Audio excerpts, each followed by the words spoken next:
Hello everyone, welcome to my YouTube channel being a best teacher. आज की इस video में हम टॉपिक करेंगे इम्पोर्टेंस ऑफ राइटिंग स्किल।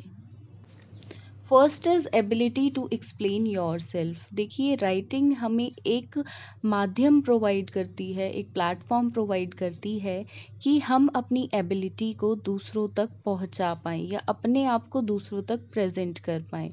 बहुत लोगों में, बहुत बच्चों में नेचुरली एक कला होती है लिखने की, तो वो अपनी इस कला को लिखने के माध्यम से ही औरों तक पहुंचा सकते हैं।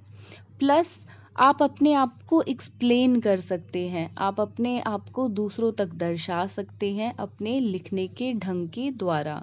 आप बहुत बच्चों को कंपेयर करोगे अगर, तो कुछ बच्चे स्कूल में ऐसे होते हैं जो नेचुरली लिख पाते हैं। देखिए, वो विदाउट एरर सेंटेंसेस फॉर्म कर पाते हैं।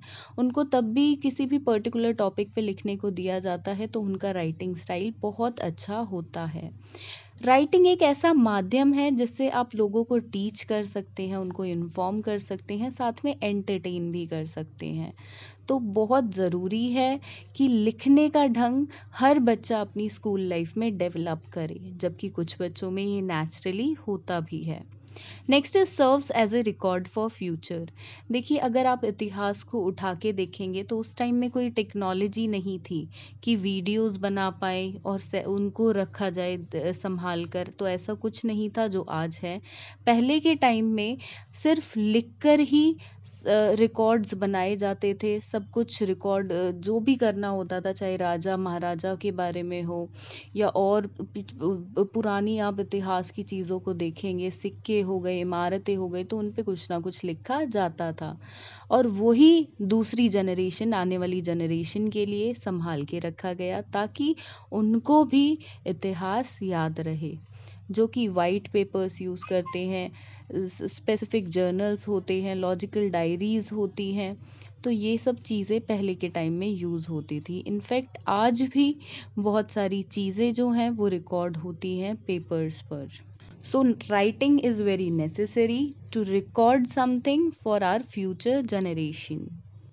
Next is helps you in getting a job in later life. देखिए, अक्सर देखा गया है जब इंसान ओल्ड एज में पहुंच जाता है, जिनके अंदर स्पेशली राइटिंग की कला होती है, तो उनके पास एक जॉब ऑप्शन हो जाता है लेटर लाइफ में। वो कैसे? वो कुछ पोएट्रीज लिखते हैं, शायरीज लिखते हैं, स्टोरीज लिखते हैं या और कुछ लिखते रहते हैं। तो इस तरह से अपने आप को इंगेज भी रख पाते हैं और एक जॉब, एक व्यवसाय का भी माध्यम उनके लिए लेटर एज में राइटिंग बन जाती है। देखिए, अक्सर जो बच्चे स्कूल में अच्छे लिखने में होते हैं, जिनका राइटिंग स्टाइल अच्छा होता है, जो अच्छे से सेंटेंसेस फॉर्म कर पाते हैं वेरी यंग एज में विदाउट एनी एरर, बिना किसी गलती के जो बच्चे सेंटेंसेस फॉर्म कर पाते हैं, ऐसा देखा गया है कि वो ओल्ड एज में ऐसा व्यवसाय चूज़ कर लेते हैं। इनफैक्ट उनको स्कूलिंग के बाद भी एक जॉब करने में या जॉब तक पहुंचने में राइटिंग उनकी बहुत हेल्प करती है और उनके लिए एक स्टेप थोड़ा इजी हो जाता है सक्सेस का। Next is improve communication skills. देखिए, बातचीत करना बहुत इम्पॉर्टेंट है सभी के लिए, चाहे वो लिख कर की जाए या बोल कर की जाए। जब हम बोलकर बातचीत करते हैं तो हम इतना सोच विचार नहीं करते हैं, वो ऑन द स्पॉट हम कुछ भी बोलते हैं।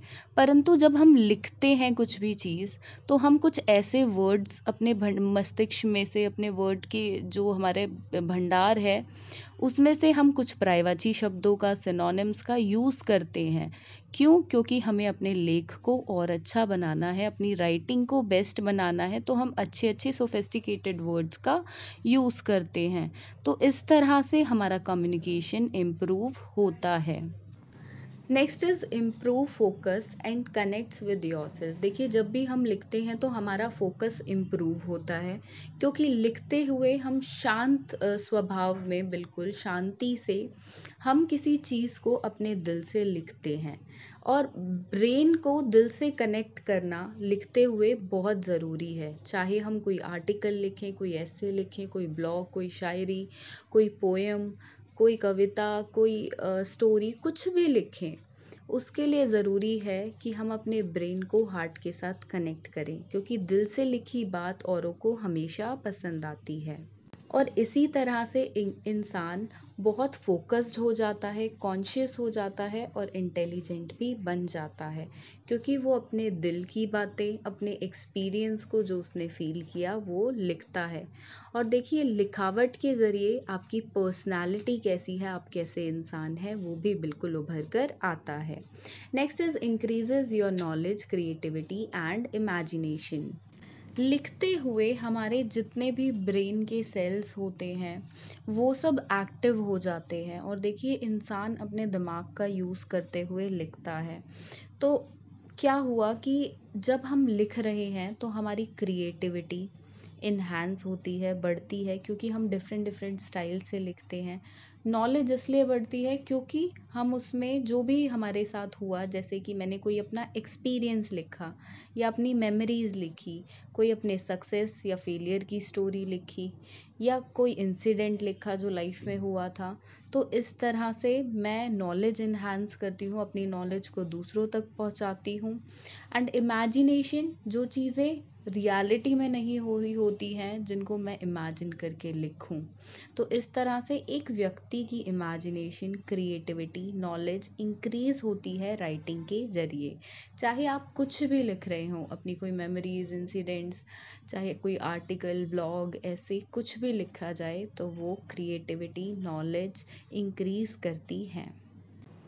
Last is help in getting a job. देखिए, अगर आपका लिखने का ढंग अच्छा है, आपका राइटिंग स्किल अच्छा है, तो ये बिल्कुल आपको वैसा ही जो राइटिंग बेस्ड जॉब है वो भी चुनने में हेल्प करता है। इनफैक्ट जो बच्चे राइटिंग में अच्छे होते हैं वो आगे जाके यही व्यवसाय, ऐसी ही जॉब्स में इन हो जाते हैं। बहुत सारी ऐसी जॉब्स हैं, जैसे कि आप राइटर बन सकते हैं, ऑथर बन सकते हैं। Apart from this, news website, social media marketing companies और बहुत सारी ऐसी आईटी या नॉन आईटी कंपनीज हैं जिनको राइटर्स चाहिए होते हैं। इनफैक्ट डिजिटल मार्केटिंग या न्यूज़पेपर राइटिंग, तो बहुत सारे ऐसे प्लेटफॉर्म्स हैं जहाँ पे बच्चों को जॉब मिल सकती है, अगर वो उनका राइटिंग स्किल उनकी अच्छी है और इस पे कमांड उनकी अच्छी है। तो यही है कुछ importance of writing skill. Exam perspective से अगर आप 5 या 6 लिख देते हैं तो दैट्स मोर देन इनफ। अच्छे से हर पॉइंट को टू द पॉइंट लिखें एंड अच्छे से इलाबोरेट करें। ज़्यादा कुछ भर भर के भी नहीं लिखना है, टू द पॉइंट लिख के आप इलाबोरेट कर दें हर हेडिंग को, दैट्स इनफ। अगर आपको इस टॉपिक पे कोई क्वेरी है तो आप कमेंट बॉक्स में बता सकते हैं। Thank you for watching this video and do subscribe to our channel for more such videos. Thank you.